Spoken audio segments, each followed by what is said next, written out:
Welcome back. তো কেমন আছো তোমরা? রাফি গল্পর সিজন 4 পার্ট 1 নিয়ে এসে পড়ছি। কি তোমরা সবাই অবাক হয়ে গেছো তাই না? অবাক হওয়ার কিছুই নেই, সিজন 4 মারাত্মক। তো বেশি কথা না কয়ে ভিডিও শুরু করা যাক। যতদিন বেঁচে আছি এই হাত আর কখনোই ছাড়বো না। I love you Rafi. Rafi বলল I love you too Mim. তারপর ঋতু কান্নার কণ্ঠে বলল, ঋতু বলল আমি তো মরেই যাচ্ছিলাম, কেন তুমি আমাকে বাঁচালে? আর কেনই বা আমাকে তোমার মায়ায় ফেললে? রাফি নিশ্চুপ হয়ে আছে। এদিকে মিমের বাবা সেই নার্সকে বলল, মিমের বাবা বলল হৃদির সাথে যোগাযোগ করার কোনো ব্যবস্থা আছে কিনা? নার্স বলল হসপিটালের খাতায় হয়তো হৃদির নাম্বার বা ঠিকানা লেখা থাকতে পারে। মিমের মা বলল তাহলে তাড়াতাড়ি খোঁজো। এই বলে মিমের বাবা মা আর সেই ডাক্তার হসপিটালের খাতায় হৃদির নাম্বার বা ঠিকানা খুঁজতে লাগলো। কিছুক্ষণ পর নার্স বলল এই তো হৃদির নাম্বার পেয়েছি। মিমের বাবা বলল তাড়াতাড়ি হৃদির কাছে ফোন করো। তারপর তারা হৃদির কাছে ফোন করে রাফিদের বাড়ির ঠিকানা নিয়ে রওনা দেয়। এদিকে ঋতু রাফিকে বলল আমি তোমাকে অনেক কষ্ট দিয়েছি, আমার জন্য তোমার এত বছর জেল খাটতে হয়েছে, এই আমার পাপের ফল। আর মিম তোমাকে অনেক ভালোবাসে, আমি চাই না মিমের ভালোবাসাটা এইভাবে নষ্ট হোক।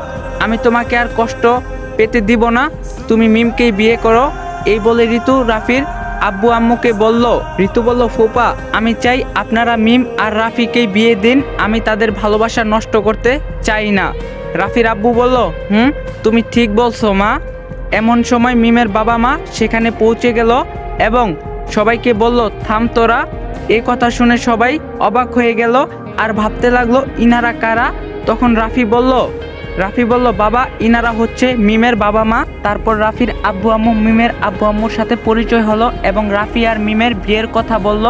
তখনও মিমের আব্বু মিমকে বলল, মিমের বাবা বলল মা আমি আমার অজান্তেই তোর সুখের কথা ভেবে তোকে অনেক কষ্ট দিয়ে ফেলছি।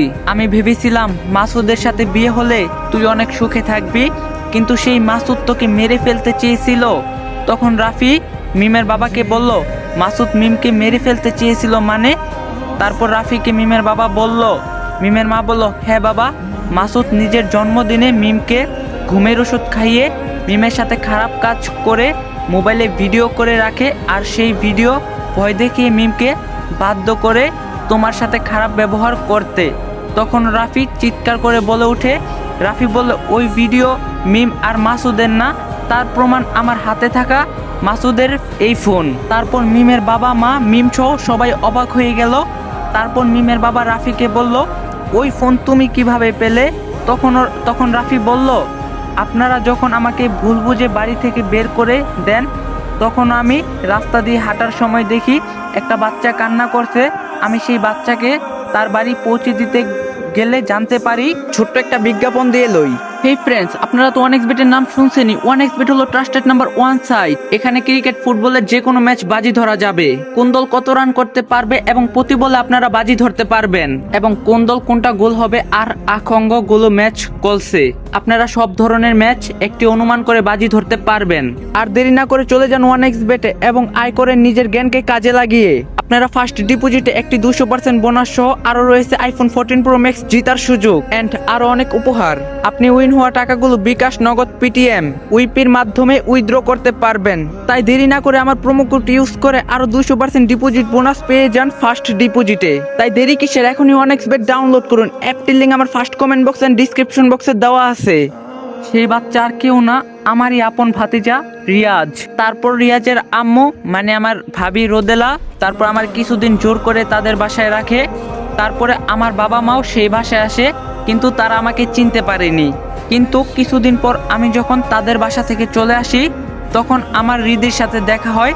তারপর হৃদি আর আমি রাস্তা দিয়ে যাওয়ার সময় হৃদির অ্যাক্সিডেন্ট হয়।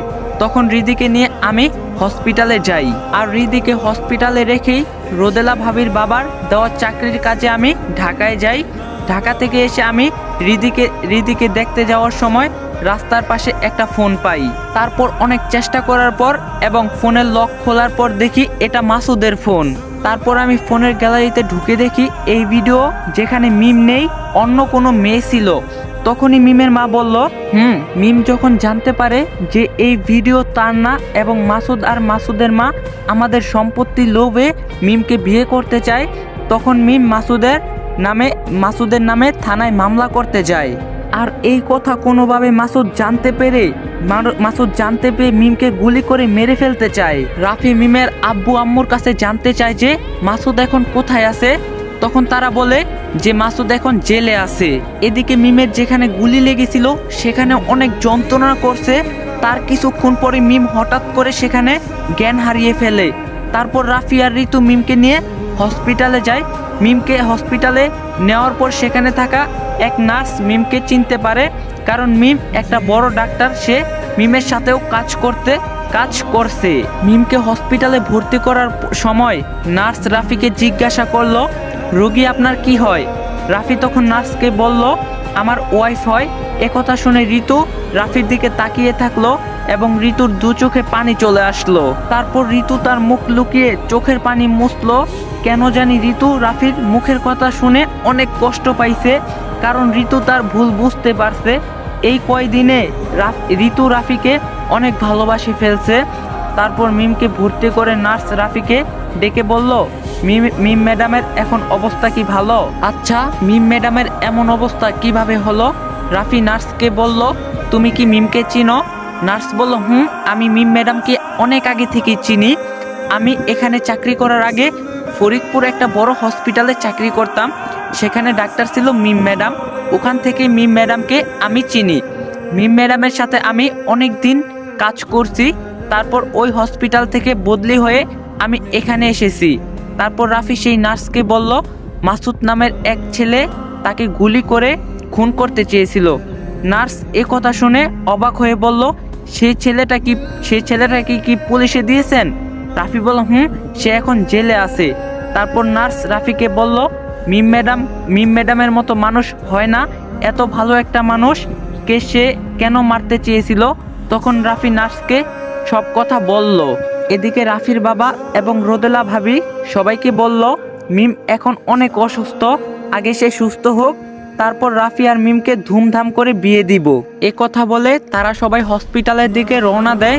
তারপর মিমের অসুস্থর কথা জানতে পেয়ে মাসুদের মা মিমকে মারতে চায়। এই জন্য মাসুদের মা মিমকে যেই ডাক্তার চিকিৎসা করছে সেই ডাক্তারের সাথে কথা বলে। মাসুদের মা ডাক্তারকে বলল, আমি তোমাকে 2 লাখ টাকা দিব, মিমকে মেরে ফেলতে হবে। ডাক্তার বলল, আমি একজন ডাক্তার, আমি এটা পারবো না। তখন মাসুদের মা বলল, আমি তোমাকে 5 লাখ টাকা দিব মিমকে মারার জন্য। ডাক্তার টাকার লোভ সামলাতে না পেরে রাজি হয়ে গেল। এদিকে মিমের জ্ঞান ফিরছে। জ্ঞান ফেরার সাথে সাথে মিম রাফি বলে চিৎকার করে উঠল। রাফি নার্সের সাথে কথা বলা বাদ দিয়ে দৌড়ে গেল মিমের কাছে। গিয়ে রাফি মিমকে শক্ত করে জড়িয়ে ধরে তার কপালে চুমু দিল।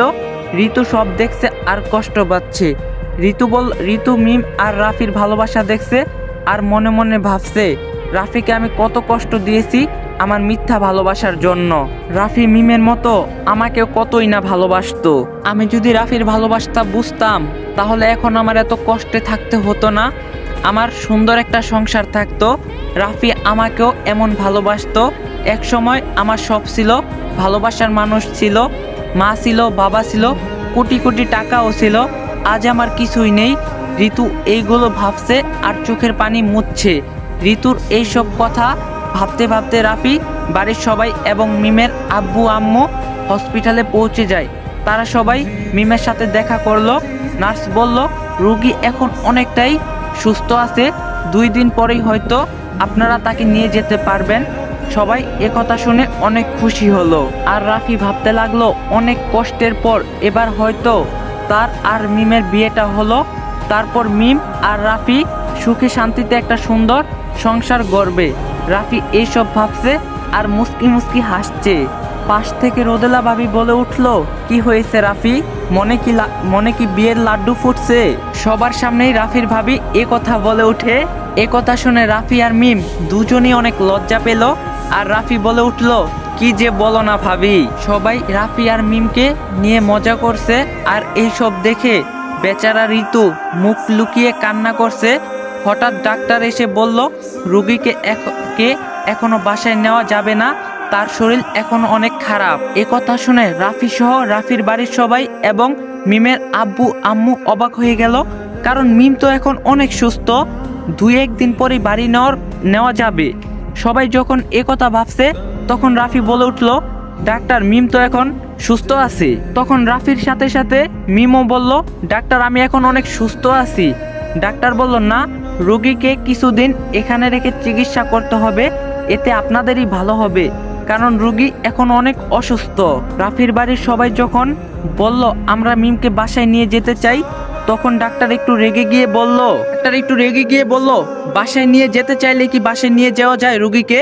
ডাক্তারের এমন আচরণ দেখে রাফির একটু সন্দেহ হলো, কারণ মিম এখনো সুস্থ আছে, তারা চাইলেই মিমকে বাসায় নিয়ে যেতে পারে, কিন্তু ডাক্তার কেন নিতে দিচ্ছে না? রাফি মনে মনে এই কথা ভাবছে। এমন সময় ডাক্তার বলল, রোগীর কাছে এত মানুষ কেন? এখানে এত মানুষ থাকা যাবে না। রাফি মনে আরও একটু সন্দেহ হলো এবং রাফি সবাইকে বলল, আপনারা সবাই বাসায় চলে যান, মিমের কাছে আমি আর ঋতুই থাকছি। রাফির এ কথা বলার পর সবাই বাসায় চলে আসে। তারপর ডাক্তার মিমকে একটা স্লাইন দিল। কিছুক্ষণ পর মিম ঘুমিয়ে গেল। মিমের কাছে রাফি আর ঋতু দুজনেই আছে, কিন্তু রাফি মিমের পাশে বসে আছে আর মনে মনে ভাবছে ডাক্তারকে চোখে চোখে রাখতে হবে। কিছুক্ষণ পর একটা নার্স আসলো। নার্স এসে রাফিকে একটা ওষুধের স্লিপ দিল, বলল, স্যার এই ওষুধগুলো নিয়ে আসেন। আসসালামু আলাইকুম গাইস, রাফি গল্পর সিজন 4 পার্ট 1 আপনাদের কাছে কেমন লাগছে অবশ্যই কমেন্ট বক্সে জানাইবেন, আর পার্ট 2 লাগলে এটাও কমেন্ট বক্সে বলবেন। আর আপনাদের রৌদ্র গল্প কিন্তু আমার সেকেন্ড চ্যানেল আপলোড হয়ে গেছে, সেকেন্ড চ্যানেলের লিঙ্ক ডিসক্রিপশন বক্সে দেওয়া আছে। সেকেন্ড চ্যানেলে 10কে সাবস্ক্রাইব হইতে আর অল্প কিছু সাবস্ক্রাইব লাগে, তো সবাই যে সেকেন্ড চ্যানেলটা সাবস্ক্রাইব করে দিয়ে আসেন। আর পার্ট 2 লাগলে অবশ্যই কমেন্ট বক্সে বলবেন। ভিডিওটা যদি ভালো লাগে লাইক করে দিবেন, বেশি করে কমেন্ট করবেন, শেয়ার করে দিবেন বেশি করে। চ্যানেলের নতুন হয়ে থাকলে অবশ্যই চ্যানেলটা সাবস্ক্রাইব করে দিবেন। দেখা হবে নেক্সট ভিডিওতে। সবাই ভালো থাকবেন, সুস্থ থাকবেন, আল্লাহ হাফেজ।